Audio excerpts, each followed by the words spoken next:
In our top stories tonight, new opportunities coming for young people from blocks across the country.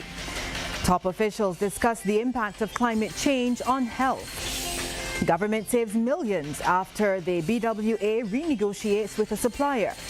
And in sports, Cottrell and Hetmeyer to become millionaires through the 2020 IPL. Broadcasting from our studios in the Pine St. Michael, this is CBC Newsnight, starting now.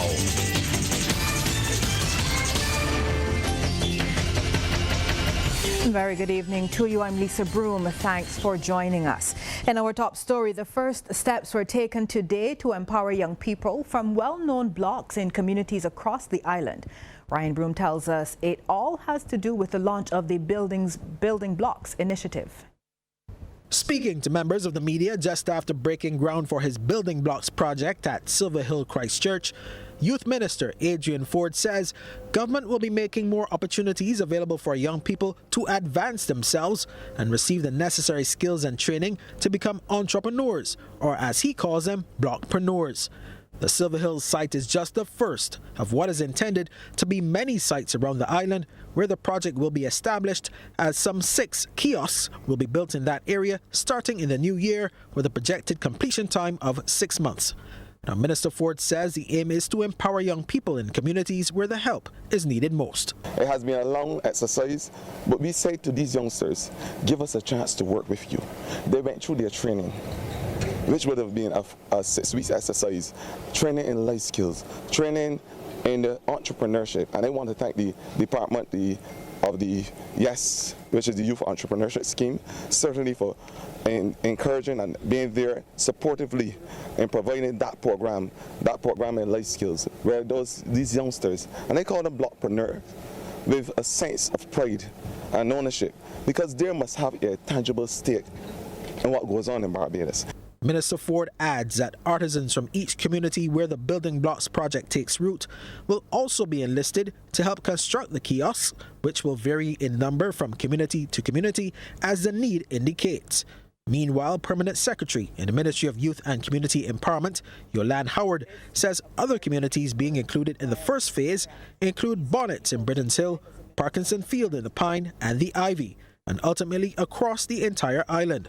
She says such initiatives need to be encouraged to give young people the boost they need. These young people took the time, as the minister said, to participate in the training. Randy and others who are here this morning, they are representatives of the large group that came and participated in the training.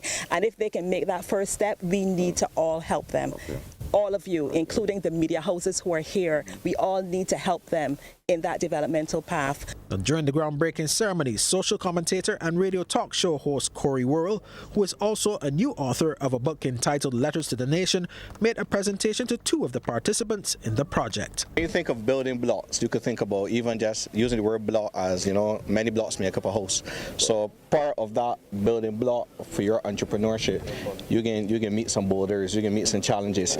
This book is a book of encouragement. This book is a book of inspiration. So when you reach those boulders, those hurdles, those little holes in the ground, open the book, you can find some encouragement. And so these are blocks of encouragement that I want to add to your life. So one is for you. Yeah, man, respect, Bradley. Ryan Broom, CBC News. Thanks, Ryan. Well, climate change and health are 2 issues that directly affect the lives of the over 43 million people who live in the Caribbean. And the Lancet Countdown on Health and Climate Change report was launched for the first time ever in the Caribbean this morning. As Shane Jones explains, information was shared, policymakers engaged, plans revealed, and strategies made to move forward this morning at the Radisson Aquatica. The Lancet Countdown is a collaboration of over 120 leading experts. It includes doctors, scientists, and economists.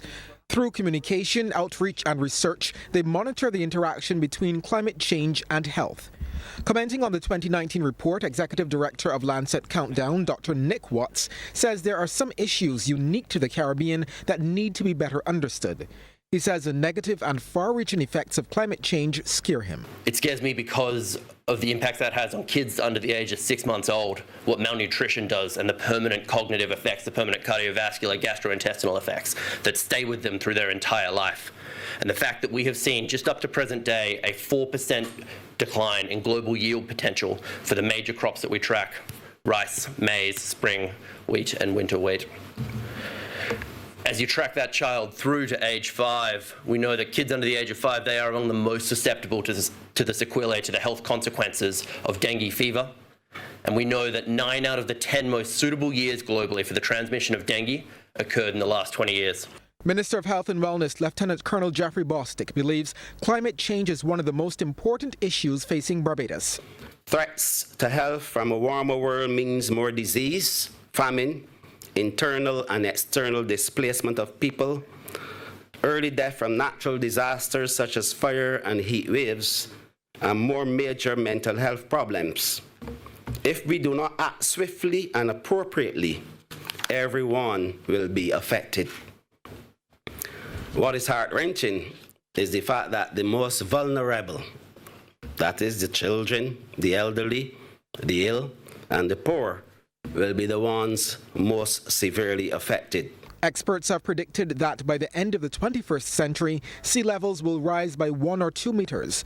But what does this mean for the Caribbean? Approximately 1,300 square kilometers of landmass will be lost. So that's actually equivalent to the landmass of Barbados, plus Antigua and Barbuda, plus St. Vincent and the Grenadines, plus Anguilla disappearing. Now, I'm not suggesting that these countries will disappear.